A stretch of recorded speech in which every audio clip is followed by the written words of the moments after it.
The annual dollar amount that lobbyists spend lobbying the Congress and the U.S. president on an annual basis is? It's only about, the dirty little secret in Washington is that you would think that companies would want to support Republicans because Republicans are generally pro-business. But the fact is that businesses just want to be with the winner, whether the winner is a Republican or a Democrat. And this gets right to the point of Donald Trump, that companies make relationships with the Republicans and Democrats. They give money to Republicans and Democrats. They would prefer if the Republican won, but if Biden won, they have a Biden playbook. They've got an Obama playbook. They've got a George Bush playbook. What they didn't have was a Donald Trump playbook. They would be much more comfortable having Kamala Harris or Democrat being president because, they're not going to like everything. Republicans and Democrats play within the 40-yard line. Trump is not even playing within the end zone. Let's talk about tariffs and trade. For the last 50 years, the Republican Party and the Democratic Party have been pro-trade, pro-immigration, anti-tariffs. So companies like that. They like the certainty. The problem with Trump is that he is uncertain. He's changing the regular rules of the game in order to help his blue-collar workers, who are exactly the people who are opposing these big companies. So Trump is very much a threat to big companies, and that's really why they just want certainty. They would prefer to have someone who just goes down the middle every time and keeps things simple. Welcome to Open Book. I am your host, Anthony Scaramucci. Joining us today is Brody Mullins. He's a Pulitzer Prize-winning journalist and best-selling author.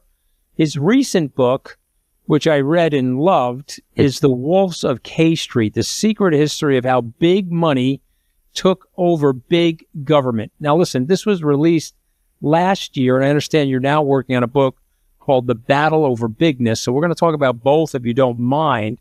But when I picked up this book, this is one of the reasons why I go to bookstores, Brody. I had not heard of your book. I walked into a Barnes & Noble, and I was leafing through the current events section. I said, wow, this is an interesting title. And then I read the first chapter, and I immediately went and bought the book. You are a brilliant writer, but you're touching on something here about Washington and lobbyists. Now, I have a lot of international listeners that tune in. So what do people need to know about Washington and lobbyists that perhaps they don't know? Yeah, so for my entire life, I've been a reporter covering Washington and sort of writing about the behind the scenes players, like the wizard behind the curtain who's making things happen. So, if you watch most of the news and read the New York Times and most papers, you're going to hear about, Trump's doing this or the president's doing that or his executive order or Congress is voting on this bill or not voting on that bill. And what I look for is sort of behind the scenes, why are those things happening? And time again, it's corporate lobbyists, big companies are pulling the strings with, campaign donations or with relationships they have through lobbyists. So for my career at the Wall Street Journal, I was sort of writing about the lobbying and influence industry behind the scenes, big companies, also, unions, billionaires from time to time. But really the book is about, for the last 50 years, how these companies went from having very little influence in Washington to having a ton of influence. And if you really want to know how Washington works, that's what the book, The Wolves of K Street, is about. Okay. The annual number, the dollar amount that lobbyists spend lobbying the Congress and the U.S. president on an annual basis is? It's only about $1 trillion, or $1 billion, I should say, just $1 billion in what is disclosed. And this is sort of the key. You're asking, how much do they spend? We really don't know. What we know is how much they're required to disclose they spend. And I'll give you a lot of the book sort of about that, too, is sort of how the rules and regulations haven't really kept up with evolution lobbying. So let me explain. Under the lobbying law, you are a lobbyist if you spend 20% or more of your time actively talking to members of Congress or staff, on behalf of a company or a client. And that 20% is really the key here. Very few actual lobbyists spend 20%. That's a full day each week where you're doing nothing but talking to a member of Congress. So Congress has passed a lot of ethics reforms that are aimed at reducing the influence of lobbyists, at cutting the ties between lobbyists and lawmakers. And therefore, what a lot of lobbyists have done is to say, hey, you know what? I'm actually not a lobbyist. I'm a consultant or I'm an advisor. And therefore, they don't register as lobbyists. So when the most recent lobbying reform took place or was enacted in 2007, there were 15,000 registered lobbyists in D.C. Today, there's 13,000. And that just shows, what a scam this is, that people are simply not lobbying or not registering as lobbyists.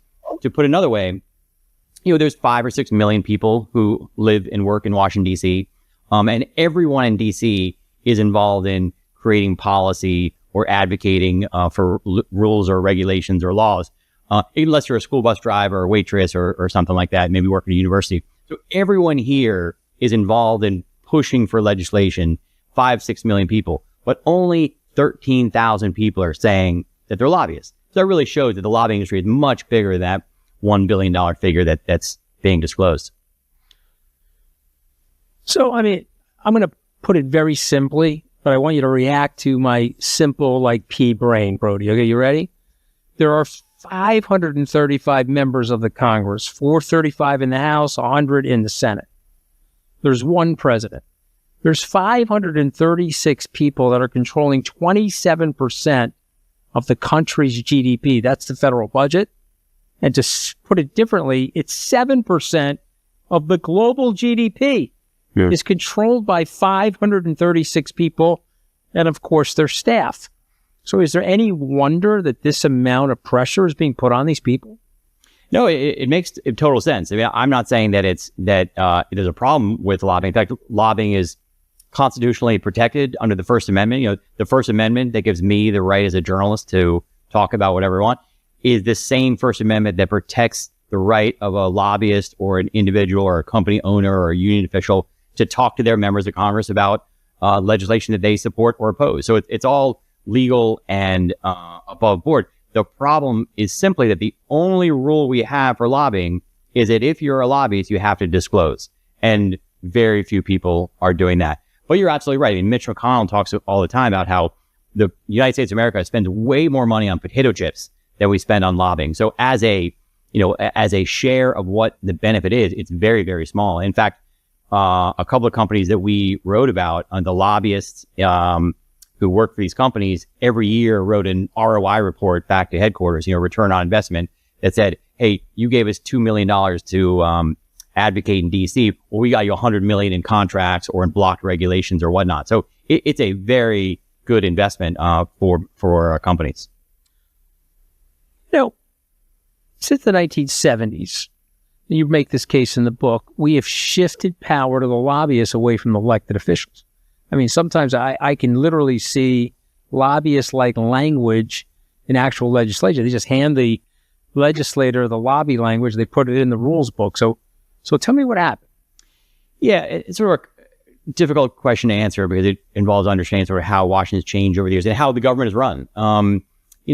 The government is really run by, certainly staffed by, younger people in their 20s who aren't making that much money, who oftentimes aren't married, don't have mortgages. I mean, it's sort of a young person's game because, you don't make much money work for the government. So you have people who are in their 20s and early 30s who are doing the best they can, who want to help out, but just they haven't worked in business. They don't have the level of expertise that they should have. And they're dealing with incredibly complex business issues every single day. 1 minute you have a meeting with an electric utility to talk about rates and how they can be changed. And then you're talking to someone about air pollution. And then you're talking to someone about construction or mining or, the list goes on and on. So it's incredibly labor intensive and no one can be policy experts in every issue, especially not a 25-year-old. And therefore, staffers rely on lobbyists. You call a lobbyist who used to work on Capitol Hill or used to work for the Environmental Protection Agency or is a expert in that policy, and you learn from them. And that gives the lobbyists tremendous influence, sort of sway the thinking and the mindset of folks on Capitol Hill. A solution to this would be to pay congressional staffers and members of Congress, $1 million a year. I think you get a lot more talented people on the Hill, but that's obviously, any lawmaker who proposes a big pay raise for himself is getting booted from office pretty quickly. Going online without ExpressVPN is like scuba diving in a suit made of meat. It's a great idea if you're trying to meet a lot of sharks. Every time you connect to an unencrypted network in cafes, hotels, airports, etc., your online data is not secure. Any hacker on the same network can gain access to and steal your personal data, from your passwords to bank logins and credit card details, which we definitely don't want. ExpressVPN stops hackers from stealing your data by creating a secure, encrypted tunnel between your device and the internet. It works on all devices, phones, laptops, tablets, and more, so that you can stay secure on the go. It's easy to use. Just fire up the app and click one button to get protected. I'm always traveling. I don't want to keep my data protected, so using ExpressVPN is crucial for me. Secure your online data today by visiting expressvpn.com/openbook. That's expressvpn.com/openbook to find out how you can get up to 4 extra months free. expressvpn.com/openbook. When I read the book, I was literally laughing out loud because you had these anonymous figures in the book, and I've met every one of these figures, Brody, okay? You had the dirty trickster, you had the art collecting fixer, you had the cigar chomping insider. I mean, some great descriptions. I'm like, holy shit, I know every one of these people. So, I mean, this is sort of big money, though, right? I mean, it's big money in this for these people, right? People don't understand how much money. I mean, these guys make huge amounts of money from campaigns. They take huge amounts of money from these political action committees. The lobbyists get tons of money from these corporations. What say you about all these characters? Yeah, so what was lucky for us is that, Washington's sort of town where people can come and sort of reinvent themselves. A difference between DC and New York, for example, is that you can be a huge success in Washington and really never accomplish anything or get anything done. If you work in New York, if you're a trader, your boss knows, other people knows, like, did you win or did you lose that day? Did you win or did you lose that hour? Did you win or you lose that year? In Washington, everything is sort of fluffy. You never quite know. A bill passes or doesn't pass. Is that because of the lobbyist or did it just happen?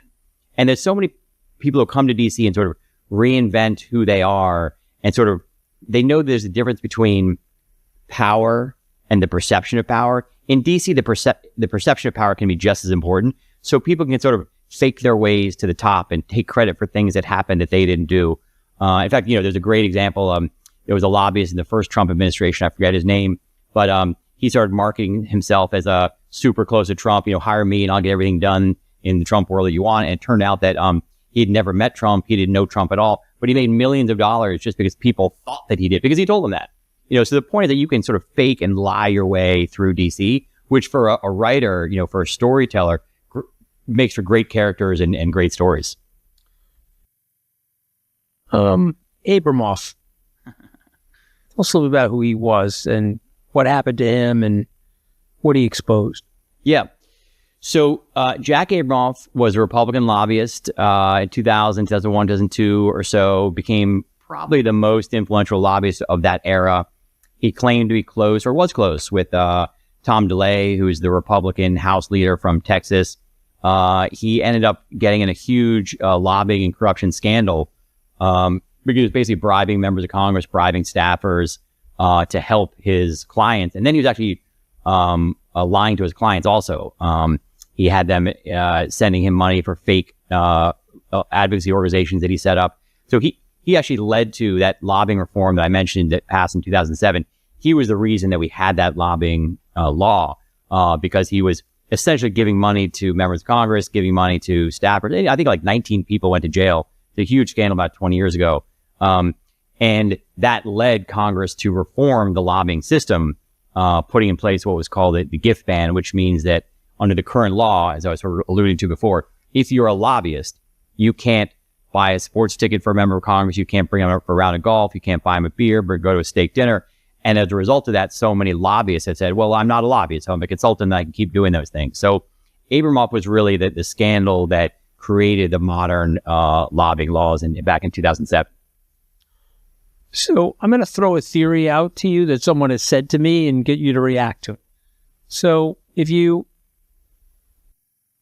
like moderation and status quo, you should support the lobbyists. Hear me out for a second. Number one, they've got a lot of knowledge. They impart that knowledge to the Congress and their staff. But number two, right now, there's a lot of guys in Washington that do not like Donald Trump's tariffs. They're CEOs. They're afraid of Donald Trump's wrath, so they say, no problem with the tariffs, la-di-da.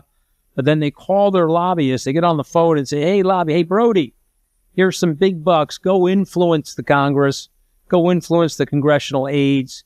Go influence the guys in Washington, like you say, in the White House that are not making big bucks, but someday want to make big bucks, and tell them to knock off XYZ, or get my company an exemption from these tariffs or an exemption from policies that I don't like.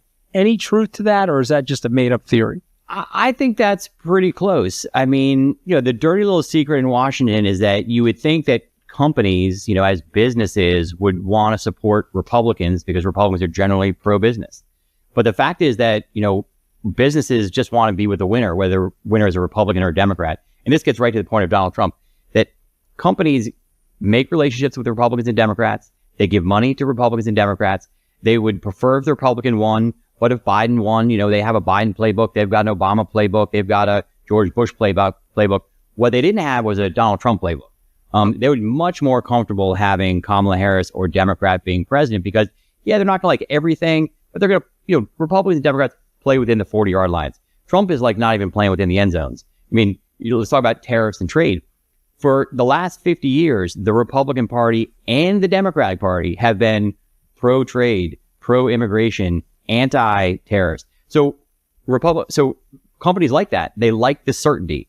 The problem with Trump is that he is uncertain. He's changing the regular rules of the game in order to help his, blue collar workers who are exactly the people who are opposing these big companies. So, Trump is very much a threat to big companies. And that's really why, they just want certainty. They would prefer to have someone who just, goes down the middle every time and keeps things simple.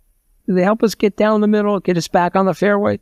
Yeah, no, I think that lobbyists want to keep things down the middle. They don't want things to be extreme. They lobbyists also, like their companies, want certainty. They don't want disruption. They want to, the lobbyists and the companies and the politicians and the media, we're all part of the establishment here. We want things to stay the same. We're all winning. What we don't want is disruption. What Donald Trump is doing is taking everything in Washington and turning it upside down, which could be great for everyone outside of Washington, but for the people inside Washington, the establishment, Republican, Democrat, company, lobbyist, that's a problem. Let me ask the question differently. And let me say one more time. That's also why the media goes so crazy, because things are supposed to work a certain way, and Donald Trump does things a different way. And so every time Trump does something, the media says, well, that's not how we do things. That's crazy. I want to ask a different question. I want you to make the case for me for the lobbying. I want you to say, okay, Anthony, lobbying is great for the country. These wolves of K Street are great for the country because, go ahead. Yeah. So Washington is a very complicated place. Policy is incredibly complicated. It's nuanced, it's detailed, it's written by lawyers. The federal code has gone from being, a few pages to stack it up, goes here to the moon or something like that. If you're a business owner, your job is to run your business, not to worry about what's going on in Washington. So when you do have a problem, you need to figure out, well, who can help fix my problem? Who do I need to talk to who I can explain, hey, you created a regulation XYZ and it's really hurting my business. It's causing me to spend more money on, materials or more money on healthcare. And therefore I can't hire that third or fourth employee, or therefore I'm have to lay off someone, which is bad for the country. But your job is to run your business. So lobbyists are sort of Washington, D.C. translators. They're experts in this arcane policy process. So you hire the lobbyist. The lobbyist knows who to talk to, knows who to bring it to, knows which doors to open so that you can tell your story to the right people. That's really the benefit of a lobbyist. Okay. Make the case against a lobbyist. Make the case why we should ban lobbying. Lobbyists should not be banned. Although it is interesting, then, doing the research for this book, Washington, D.C. is the only state, or only capital, and America is the only country in the world that has a lobbying system like that, which is pretty bizarre that Japan, Germany, every other country doesn't have a system like this. So, maybe that's a question for another show. But what the problem is that only one side has the money for the lobby. So literally the founders of the country in the Federalist Papers knew there would be lobbyists. They didn't call them lobbyists. They called them factions. They said there'd be a faction of pro-worker folks and a faction of business owners. And those two factions, which were basically lobbyists, almost the Chamber of Commerce and the labor unions, they would sort of fight and lobby over pieces of legislation, and they would produce compromise legislation. The problem that we have right now is that in the last 50 years, because consumer groups and labor unions don't nearly have the influence or money that they used to, and companies have a ton of money, that only one side is able to hire the lobbyists. So when the lobbyists go up and fight on Capitol Hill, there's no one fighting against them. I'll give you 2 quick data points. We interviewed 50 lobbyists and asked them, hey, when you go out and fight on Capitol Hill for your issues, who are you fighting against? Who is your opponent? Not one of them said they were fighting against a labor union, which just shows that the other side is not there to fight back. And the other part to that is that most lobbying fights now are not company against regulation or company against labor union. It's company against company. What's perverted the system is that you have company A goes to Washington. So when I first started covering lobbying, I thought that companies sit around and work on their business issues trying to make money. And once in a while, the government creates a regulation that hurts the company. So they hire lobbyists to go back to try to roll back that regulation or change it in a way that's not as harmful. And that's how lobbying used to work. The way it works now is that companies proactively hire lobbyists to go to DC to change the rules of the game to help themselves or to screw a competitor. So people are using Washington lobbyists and the system to make changes in the marketplace. And that's a total perversion of what even, Republicans and conservatives would not, don't want that to happen, which is why I think we've seen the rise to some of the populists and even Donald Trump. It's saying these big companies are artificially using their access, using their resources to change the rules of the game in the marketplace to benefit the big guys over the little guys. So let's go to your other book. You're writing a new book right now. It's called The Battle Over Bigness. Tell us more about it and how does it connect to the Wolves of K Street? Yeah. So it's a perfect linear connection, which is that a year ago, my brother and I came out with this book called The Wolves of K Street.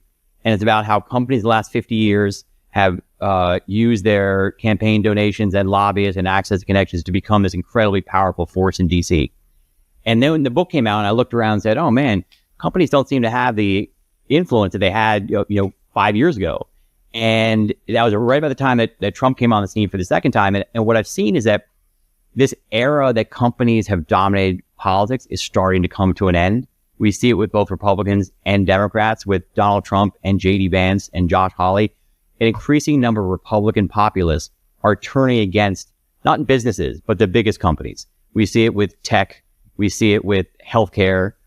We see it with the poultry industry, maybe even big banks in Wall Street. Increasingly, we see Republicans thinking that these big companies are too big and too influential. In fact, for our research, I interviewed J.D. Vance back when he was, just a no-name Republican senator from Ohio, not the important vice president he is now.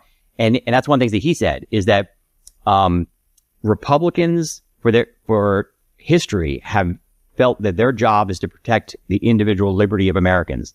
And for 100 years, protecting the liberty of Americans meant keeping the government off our backs. And now so many companies, led by the tech companies, have gotten so big and so powerful that the part of a job of a Republican is to protect the individual liberty from these big companies. That's something that J.D. Vance says, which really helps show what. But why not pick them up, though? See, they got so many lobbyists in there to protect them, right? And here's the irony. We broke up AT&T, which created those big 7 tech companies, right? So the AT&T was sitting on all that technology, Brody. And so Harold Green and Ronald Reagan said, no, we're going to end that. And you created these big behemoths, and now they're doing the same thing. It's like Animal Farm. They're the pigs standing up at the end of the allegory. So what do? We don't break them up, or what do you recommend? Well, I think any Republican would say what you want is more competition. And in order to have more competition, you have to have a fair marketplace. And what Donald Trump's Justice Department and Donald Trump's Federal Trade Commission, the antitrust regulators, believe that some markets don't have fair competition, and that's why they're trying to break up these companies. So I think the goal is for free market competition to solve these problems. But when you have someone who's created a monopoly, who's changing the rules or implementing policies that make an unfair market, then it's the job of the government to come in and make it more fair. And that's what what's amazing to me is that, and this is why I'm writing the second book, that's what Joe Biden's people thought. That's what Lena Khan thought. And that's also what Donald Trump's people thought. I mean, on antitrust issues, whether these companies are too big and too powerful, Joe Biden and Lena Khan and Donald Trump agree for the most part, which is sort of a stunning sign of how the influence of corporate America is declining. But aren't these big companies spending billions of dollars lobbying or you say it's not $1 billion, hundreds of millions of dollars lobbying the Congress not to get broken up? Yeah, if you are a monopoly or if you are winning, you have the resources and the motivation to spend as much money as possible to continue being the 800-pound gorilla. So yes, they're absolutely fighting like hell to retain their positions. And that's what we see right now. And that's really what we'll figure out in this next book and to figure out in the next 3 or 4 years, who wins this fight. But right now it's an epic fight between the populist Republicans, the Donald Trumps, the progressive Democrats to take on these big companies and rein them in. And the companies fighting tooth and nail back. I mean, that's the battle that's going on right now. Well, I appreciate all this insight. So we're down to the last part of this podcast where I'm going to give you the 5 words that we culled from your book. And then you give me a response. It could be a 1 sentence. It could be a word. I say the word lobbying. You think of what? Access. Okay. I say the word Republican. What do you think of? Changing, because the Republicans used to be the party of Ronald Reagan and now the party of Donald Trump, and those are 2 very different parties. Yeah. Became a populist party. I say the word Democrat. You say what? Also changing, which is so amazing. Democrats also are fairly pro-business, a lot of centrists, and now the Democratic Party seems like it's becoming more progressive. Yeah, so they're both lurching in different directions and making things more extreme. I say they might meet in the middle. They might. Well, that's the big irony. Everyone's looking at the catastrophe. What could end up happening is actually the liquidation of those extremes and something more sensible. I say the word big money. You say what? Power. I mean, big money has won in Washington for a long time, and it's winning right now. You think Citizens United could ever be repealed or an amendment to replace it? I don't think the Supreme Court does stuff like that. To me, the question is, if the Supreme Court has said that billionaires, companies, and labor unions can give unlimited money in elections, but they can't give to the political parties or the candidates in that amount, it seems like we've got an unfair system. We've got a system where billionaires can spend a lot of money running their super PACs, and the political parties are capped and regulated. The candidates are capped and regulated. It seems like you need to have a fair fight, and you need to take the rules off of the political parties and candidates and let them raise the big money. What about big government? I say big government. You say what? I think big government is getting more powerful. I mean, both Republicans and Democrats, including, this administration, Donald Trump is giving more power to the government to get involved in the economy, through tariffs right now. And, I think the government's getting bigger and bigger and more involved in our economy and marketplace. All right. Well, Brody, it's fantastic. I mean, I'm looking forward to this next book. You'll have to come back on for the battle over bigness. Awesome. But right now we're talking about the Wolves of K Street, the secret history of how big money took over big government. Brody Mullins, thank you so much for joining us today on Open Book. Thanks for having me. If you had gotten earlier on in your life those 2 little Donald Ducks that are on your shoulder, the angel and the devil, if the angel had prevailed, then you wouldn't be in these pickles right now. Well, Saul, you gotta learn. Live and learn. I'm telling the truth. We got to stop canceling people. I have flaws in my personality too, Blake. I'm not sitting here. What did Jesus say, right? Throw the first stone if you've not sinned. I'm not a perfect person. The trouble is that both sides of that pendulum, Trump and the anti-Trumps, are both cancelers. We've always done that. We've always canceled people, and we have to stop. Welcome to Open Book. I am your host, Anthony Scaramucci, joined today by my co-host. My co-host today is my great friend and former professor, Saul Gittleman, the former provost of Tufts. And so, Saul, it's great to have you on as my co-host. And we are joined by our guest, Blake Bailey. Now, Blake is a best-selling author. He's got a new book out called Canceled Lies, My Father, My Scandal, and Me. And this is a great segue, if you don't mind, Blake, because Saul and I interviewed you for your book about Philip Roth, who is somebody that I studied under Saul's tutelage just about 40 years ago. Yeah. In Saul's class, I think it was called Introduction to Yiddish Literature. Culture. Yeah. And Saul had written a book called From Shtetl to Suburbia, which is still on my bookshelf here in my office here, Blake. But it's great to have you back. So before we get into the book and your other work, tell us a little bit about your background. And then we're going to get into a very deeply personal book called Canceled Lives. Yes. First of all, thank you very much for having me. And it's good to see you guys again. 4 years ago, my Philip Roth biography was published. I was Philip's only authorized biographer. I spent a lot of time with Philip for the 6 years before he died. And the book did quite well when it was first published. Cynthia Ozick, of all people, called it a narrative masterwork on the front page of the New York Times Book Review, and it debuted at number 12 on the nonfiction bestseller list, which is pretty rare for a 900-page literary biography. But people were angry about certain revelations about Philip Roth in that book. And there was a lot of media stuff about canceling Philip Roth. Then there were a couple of reviews, most notably Laura Marsh's in the New Republic and Perul Siegel's in the Daily New York Times that were quite harsh, and accused me of being sympathetic and even complicitous with Philip Roth's bad behavior, with his alleged philandering and misogyny and so forth. Long story short, that led to people digging around in my private life, and some stuff got out, some of it true, some of it absolutely untrue. And before I knew it, I was roundly canceled. My publisher, W.W. Norton, pulled the Philip Roth biography, had it pulped. It has since been reissued in various editions by Skyhorse, and Skyhorse is the publisher of the book under discussion that's just been published, Canceled Lives. So I'm gonna let you take over for a second. The book is awesome. I know we both went through the book, but why don't you start with some of your questions, Saul? Me. Okay. Yes. Let me start out with a few statements, if I may. Blake is arguably the finest American literary biographer of the 21st century. I don't think there's anybody writing in the English language in this country who, on the basis of the books that he's written so far, on Richard Yates, John Cheever,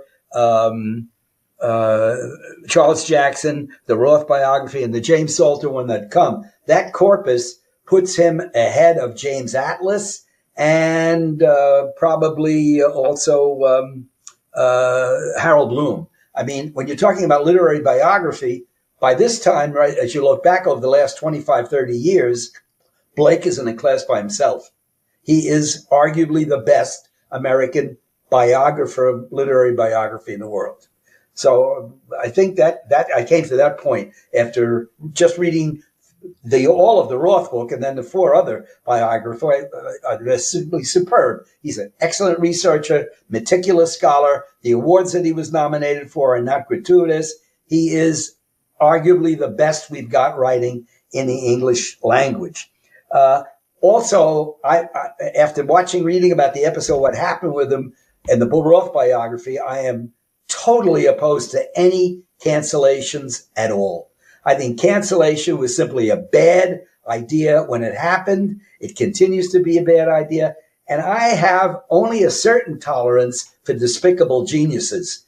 We were talking before we went online. I really don't like Richard Wagner as a human being, and I don't even like his music. But you have to give him the right that he's been enormously influential, and I'm not going to cancel him.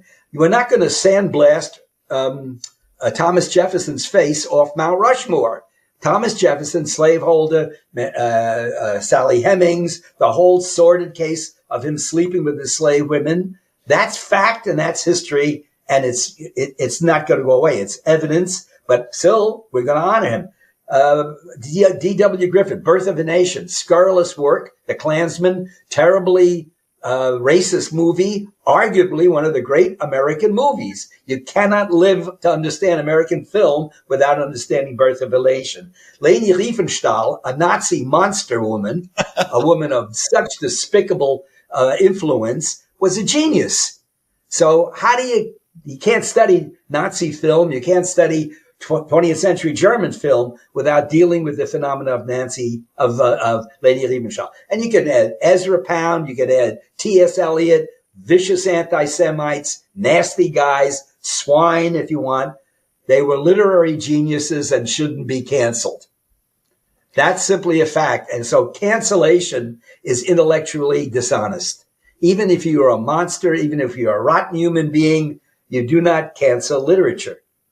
You don't cancel Blake Bailey. So, having said all of that, there were times that I wish I hadn't read Canceled Lives.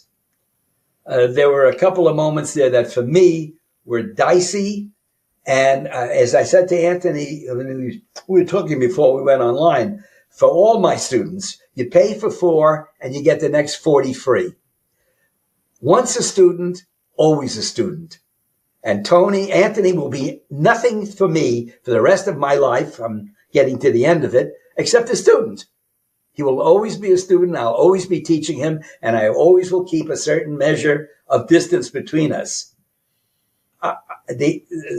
From your own mouth, the things you said in Canceled Lives about those 7th and 8th grade students that you were teaching, those women, that you never got them into your bed until after they had graduated and they were much older. I still can't buy that. That's not, for me, as a lifelong teacher, acceptable behavior. I agree. Having said that, that's all I need to say. I believe your work should be permanently in the books and never canceled. And yet you made a couple of ethical moves that bother me. They are meant to be disturbing, and they're meant to bother you. My aim in writing this book was not to whitewash my conduct. It was to clarify what I did and what I did not do. And you did help me understand why you chose the subjects you chose, the writers that you wrote. You go toward people with problems. I do indeed. We all have them. What I wanted to clarify in the book was that I indulged in some bad behavior. And I did sleep with some former students, generally a long time after they were my students. I have never in my life. And never no longer your students. And yes, I understand that. But for what it's worth, because I was accused of sleeping with my students while they were my students, I was accused initially of assaulting 8th grade girls. Okay. I have taught students as young as 11 and as old as 98, Norton Geralt. And unlike Philip Roth, I never laid a glove on anybody while they were my student. Usually I accepted none of their charges, by the way. Years later, when they were no longer legal minors and it was consensual. What I wanted to deny in this book vehemently was I did nothing vicious or illegal. I was accused of rape by 2 people, and I try to reasonably and non-invidiously address those accusations in the book, say exactly what happened. I think non-titillatingly too. I'm very clinical and I think objective about my descriptions of what actually happened with those people. So, it's one thing to be a philanderer who sleeps around on a wife that, in my case, I adored and respected and break my daughter's heart. I did those things, but I did nothing vicious or illegal. I did not rape anybody. No, I accept that. Consciously groom anybody. I accept that complete description, except if you had listened to me earlier. There you go, Saul. Actually.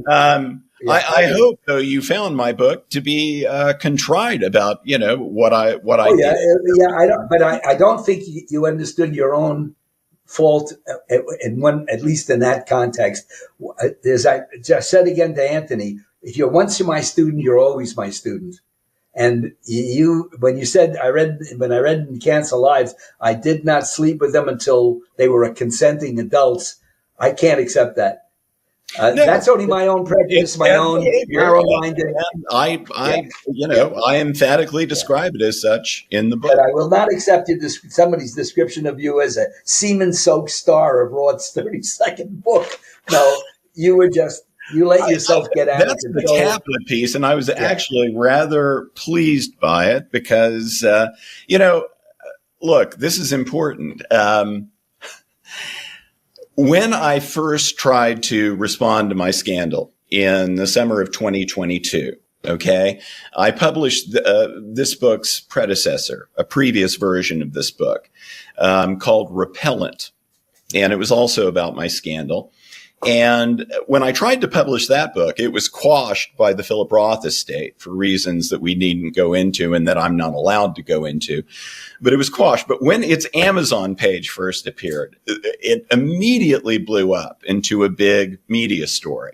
Everyone said, can you believe it? Blake Bailey, this detestable scumbag, is presuming to defend himself. And I was astonished. The people seemed angrier by my impulse to defend myself than they'd been by what I was accused of in the first place. Because what they want you to do is, put on your sackcloth and ashes and wander off into the desert and get pecked by birds. And I'm not going to do that because, again, I did nothing illegal and I did nothing that I think is truly vicious. And yes, I think the Philip Roth book and my other books deserve to exist. Picasso. That goes without saying. People you mentioned, these are odious people. They did odious Alice Munro, for God's sake. But they are magnificent writers, and I'm going to keep looking at Guernica, and I'm going to keep reading. That's where I've come to. I'm going to keep reading. But Despicable Genius is Byron. But the ones that always got me were Yeats, not Yeats. Yeats was an anti-Semite too, but Eliot and Pound. They should have been both taken out and shot. Particularly Ezra Pound after World War II. But the American literary world couldn't do that. Instead, they declared him insane, put him in St. Elizabeth's madhouse in Washington, D.C., and then let him out after that. Where he won the Bollingen Prize. Bollingen Prize. He goes back to Italy, and the first thing he did was do the fascist salute. He never changed.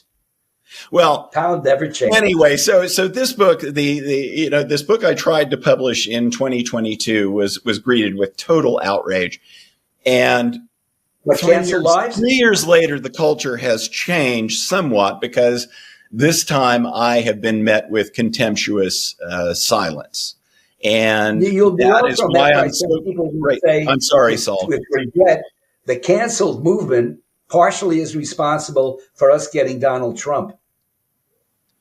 I agree. Cancel movement went too far. Yeah, no. The cancel movement simply the other way. went too far. Right. No question. Yeah, and I didn't know what to expect when I faced the publication of this book. What I will say is that I would never make a public statement to the effect that these women are what they say about their rape accusations are unambiguously false, and here's why. I would never put myself out like that because, it's inviting, a mob of torches and pitchforks on my lawn. The only way you could have escaped out the back window. No. If you had gotten earlier on in your life those two little Donald Ducks that are on your shoulder, the angel and the devil. If the angel had prevailed, then you wouldn't be in these pickles right now. Well, Saul, you got to learn. Live and learn. My point is that you have 30 years. Put myself out there because I'm telling the truth, and it's not a self-flattering version of the truth. I did some bad things, as you have roundly established. It's very real. It's very real. It's very raw, and it's very honest. And I think the reason why we wanted to have you back on is that, to Saul's point, we got to stop canceling people. I accept I have flaws in my personality too, Blake. I'm not sitting here, what did Jesus say, right? Throw the first stone if you've not sinned. I'm not a perfect person, and Saul, believe me, knows more than one of my flaws, which I've shared with him. I mean, and I've made my mistakes politically. I've made my mistakes professionally and personally. I guess the thing that Saul's getting at, and I guess that where the reason I wanted to have you back on is, where do you go from here? What is the lesson when you close that book? Okay, you're a great author. You're a phenomenal writer. And you're writing to a reader. What is the lesson that you want the reader? The reader is closing the book and they've just learned something.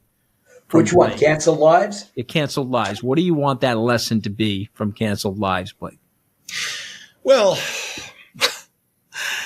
I mean, had I to do it all over again, at one point in the book, I examined my behavior. Most of this behavior was 20 plus years ago. And that doesn't excuse it, but I look back on that person that I was, and I simply don't understand what the hell I was doing. I was deeply unhappy for various reasons.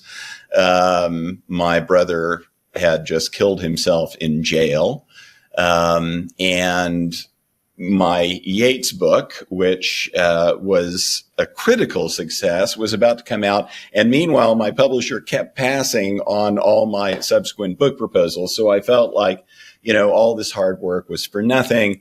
And I engaged in some bad behavior, which I would never, ever, ever repeat, given the nonstop ass stomping that I have gotten over the past 4 years, and given my own evolving sense of right and wrong. That said, my literary biographies of Philip Roth, of John Cheever, Richard Yates, and Charles Jackson, all these people were extremely flawed human beings. That's what I got mostly also out of Canceled Lives. How you found these people. Philip Roth, when he taught at Penn in the 70s, he would have his friend Joel Canero, who was the dean. And, when Philip's oversubscribed class, when someone would try to get off the waiting list and get into Philip's oversubscribed class, they would have to go through Joel Canero. And Joel Canero would vet these women, for comeliness and susceptibility, at Philip's behest. I never did that. That's why people were calling for Roth to be canceled after my biography was published. My point is, there is a vast discrepancy between someone's public face and what's going on in their private life. Anthony, have you read The Plot Against America? Yes, and also saw the movie. In fact, you may remember this. You recommended that book to me. It's got to be 20 years ago. Yeah, and it came true. I mean, if there was only one person that could beat FDR, it would have been the Lindbergh story is the Trump story. Yeah. But I didn't know what to expect from this book. And as far as Trump is concerned, when he was reelected, I thought, well, this can go either way. I mean, a man who has been civilly convicted of sexual misconduct has been reelected president of the United States amid many other alleged misdeeds. Either that means the culture is changing, not necessarily for the better, But it may also mean that there's going to be this all the more virulent backlash against me, as for my past sexual misbehavior. Again, no, I'm not sure of that. For the most part, the response has been a contemptuous silence. The publicity I've done for this book has consisted of a wonderful interview on the Bret Easton Ellis podcast, almost 3 hours long, review in the now defunct, I think my review killed it, New York Journal of Books, not to be confused with the New York Review of Books, a piece in Tablet, a piece in Unheard, and a couple of other minor. I don't think your legacy. So I'm thrilled to be here and to be able to say my piece. I'm sorry, Saul, go ahead. I don't think your legacy is going to be canceled lives. Your legacy is going to be your biographies. You are a brilliant biographer. Your autobiography, I don't need to know all of that about your family. I don't need to know all about that about you. I can tell you privately and to your face now, you should have comported yourself differently. But when it comes to finding the right biographer, to put together a literary biography, you and James Atlas, I thought were in the same class, but you're prolific. You are, you're just the best that we have in the nation, and you cannot be canceled. Well, Saul, that's very, very generous, but I do need to sell a few copies of Canceled Lives. Yes. So help me out. That's problematic. I won't have a future as a writer if I don't. You got problematic people that you write about. You write about people. Which, by the way, I think is a good book. It has the virtue of brevity. It's not going to, take up a lot of your time. And it is absolutely truthful from beginning to end. And look, I'm going to say something generationally, Blake, because I think you and I are from the same vintage. Yep. And Saul is probably from our dad's generation. Yep. So for me, having 5 children that range in age from 32 to 7, I think your book is worthwhile because Saul is right. His generation doesn't want to hear all that detail, but the generation that you're talking to that's younger than Saul's probably wants to hear that detail. Again, I'm not saying that it's right or wrong, but I think that there's messages in the book. And what I got from the book was, I think that you are contrite in the book. But what I got from the book, though, is a cautionary tale about boundaries. My boundaries have been flawed in the past. And Saul knows I grew up with a very tough dad. He was a blue-collar worker, beat the living daylights out of me and my brother. And it manifested itself in different ways, which I've tried to curb some of my excesses as well. But what I got out of the book was you were out of control with your boundaries. Exactly. You've reined it in. And this is a cautionary tale for people to think about their lives where they may be overstepping a boundary somewhere, rein it in. You're going to live a more prosperous, more healthy, more mentally aware, more self-aware life. I think that was the message of the book. And so I'm proud to have you on. And I agree with Saul about your writing. I think the Philip, he read the others. I have to confess I didn't. I've read Canceled Lives and I read the Philip Roth book cover to cover. I was influenced to do that by Saul because he introduced me to Philip Roth, who was masturbating in his baseball glove, I think, in Portnoy's Complaint. You know what I mean? So I'm like, baseball glove. Right. Yeah, by the way, he describes the semen as smelling like buttermilk and Clorox, and this is something I read 40 years ago. But it's all worth it. But the plot against America. You can't. That's why he was our greatest living novelist. Yeah. So to me, this is. I guess what I would say to you: go forward, sir, in your life, and write, and go forward in your life, and you're always welcome on this podcast with your books because we are bibliophiles on this podcast, and Saul is right in what he's saying, but I'm also think that you did the right thing by writing the book because there's no problem with that. You have to stop the canceling, right? If Trump is too far of a pendulum going back the other way, I'm hoping we can get to the middle part of the swing. The trouble is that both sides of that pendulum, Trump and the anti-Trumps are both cancelers. They both want to cancel. That's the irony of it. That's the irony of it, guys. That's not the First Amendment. 100%. It's not what America. It's what America used to be. It was always that way. I mean, I remember growing up with Banned in Boston. We've always done that. We've always canceled people, and we have to stop. Pornography, that's something else. But the stuff that Blake is writing, that has to be part of the American canon. Well, okay. Look,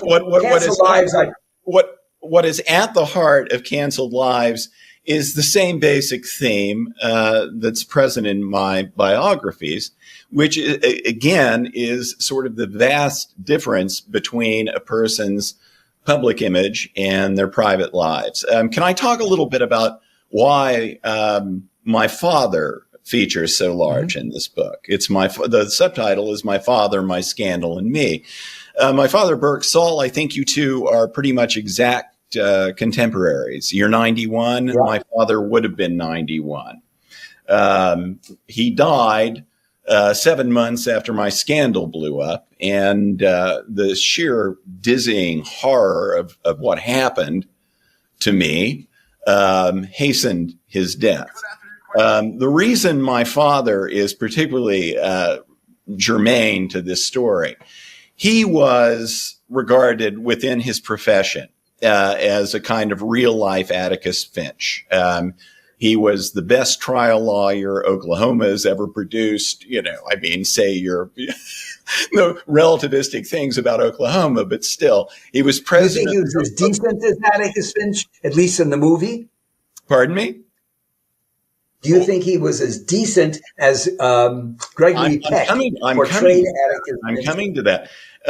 My father was apart from his abilities as a litigator, was foremost known as a paragon of ethical conduct, of graciousness, of wit and courtesy within the profession. He won an ethics award. That's what he's primarily known for, as being an ethical paragon within his profession. However, Saul, in his private life, my father was very freewheeling, very philandering. My parents had an open marriage. My mother was no slouch. I would come home. There would be drag queens singing torch songs. There would be drugs, etc. So you'll agree there was a great through. And open marriages, you got children that you're responsible for. Right. I may be a Puritan. I'm a Puritan. I am a Jewish Puritan. Once you have children, you are going to be responsible for a great deal of other people's lives. And you philandering, drugs, all that stuff, keep it out of it. And this is why you wrote very effectively. The revelation came through loud and clear, and I didn't like him that much. You didn't like my father in the book? No, I get it. There were times that I said, "Don't do that. Your deportment stinks." Well, my father changed, and he divorced my mother. He remarried a woman who I did not get along with, and he became much more puritanical in his private life. Again, he was always a lovely man in his public conduct, and you can't sham that altogether. It wasn't a sham. He's a lovely guy. If you met him, you would likely adore him. The only way I met him is through your writing. But it is possible, again, to be sexually wayward, Saul, and to be a person of the highest ethical ideals otherwise. That was my father. As long as you're not involving other people, particularly your children. There you go.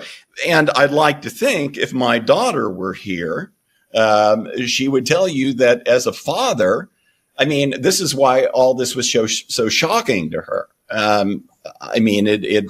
It almost destroyed her, as you can imagine, because she never saw any of this in my paternal conduct. I was doting. I almost never raised my voice even. We had a wonderful, and still have. We have survived this, and we have come out the other end. Again, my father, there was nothing wrong with him as a father. And when my scandal blew up, it could have gone either way. My father was a lovely man, but he was very judgmental. And he might have said, look, kid, you made your bed, sleep in it, etc. He said those sort of things to me many times. But he did not. He said, I love you. I'm with you. Tomorrow will be better than today. And then he died. He went into rapid decline after that. But he kind of saved my life. So that's why I include my father. He'll always be your father. That's okay. He always will be your father. Well, yeah. And in most ways, Saul, he was an extremely decent human being. It is possible to be sexually wayward and to be decent in other respects. That's a value judgment. You can argue on another podcast. All right. Well, I mean, the half hour went by very quickly. So Blake, I'm going to give you the last word. We got about 90 seconds left in the podcast before my advertisers will edit the goddamn thing. So I don't want that to happen. So you get the last 90 seconds. Go ahead, Blake Bailey. I was hoping you would give me a cue word like you usually do. And all right. Well, let's talk. I'll give you a cue word. The word is canceled. Give me the cue word. Me. Okay. Me. And again, I did some things that I regret. I wrote about them in the book. I hope that you'll get the book and find out what I did and what I didn't do and weigh those one against the other. And possibly then, after I've sold a few of these books and I can go on and write about Jim Salter and keep having a career, you'll read my other books and learn about other interesting people who did good work and who were flawed as human beings. We're all flawed as human beings. Indeed. Indeed. Well, I think that's ultimately the last word. I think you're a brilliant writer and I want you to sell books. And so I want people to go out and buy Canceled and read it.